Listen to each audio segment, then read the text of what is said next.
Hello everyone, আজকে আপনাদের একটা মজাদার খাবার শেখাবো। সেটা হলো চকলেট সিরাপ দিয়ে রসগোল্লা। কখনো কি কেউ খেয়েছেন? বলবো না ওটা টেস্ট কেমন হয়, কিন্তু ওটা আপনারা খেয়ে নিজের এক্সপিরিয়েন্স করবেন যে রসগোল্লা দিয়ে চকলেট সিরাপ খেতে কেমন লাগে। খেয়ে অবশ্যই ট্রাই করে দেখবেন একবার হলেও। হ্যালো এভরিওয়ান, আজকে একটু ডিনারে যাব, তাই একটু রেডি হয়ে নিলাম। আজকের আউটফিট হলো ব্ল্যাক আউটফিট। এই যে অ্যাক্সেসরিজ ওরকম কিছুই পরি নাই, জাস্ট একটু ইয়াররিং পরে নিলাম অ্যান্ড একটা হলো আংটি পরে নিলাম অ্যান্ড ওয়াচ, দ্যাটস ইট। আমার ব্ল্যাক আউটফিট কেমন লাগছে? এখন আমরা ডিনারে যাব, আর ওখানে যে কি খেলাম, কোথায় গেলাম, অবশ্যই আপনাদের সাথে শেয়ার করব, সাথেই থাকুন। ওকে,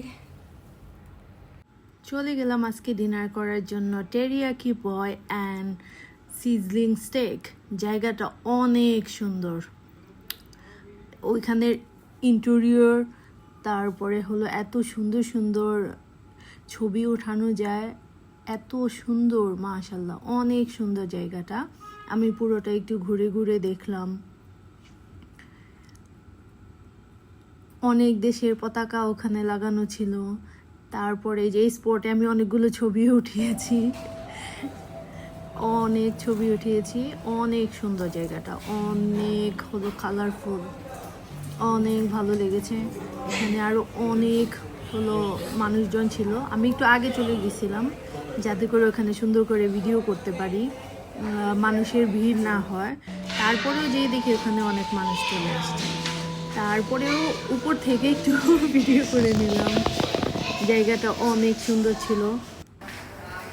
এই যে সবার আগে যেহেতু চলে গেছি, ওইখানে যাওয়ার পরে কিছু হলো খাবার, এখনও পুরোপুরি খাবার ওরা দেয়নি, কিছু খাবার বাকি ছিল। তারপরেও আমি একটু ভিডিও করে নিলাম। এখানে সসগুলো সাজানো ছিল, সসগুলো অনেক মজা ছিল। তারপর এই যে এখানে খাবার ছিল, মিক্সড ভেজিটেবল, তারপর হলো যে ফিশ আইটেম ছিল, বিফ আইটেম ছিল, চিকেন আইটেম ছিল, তারপর ফ্রাইড রাইস ছিল, নর্মাল রাইস ছিল, ফ্রাইড মোমোস ছিল, তারপর হলো স্যুপ ছিল, সালাদ ছিল। এখানে অনেক খাবার, বিফ স্টেক ছিল, সুশি ছিল, কিন্তু নুডলস ছিল, এগুলো কিছু খাবার ওখানে ছিল না। তারপর এই যে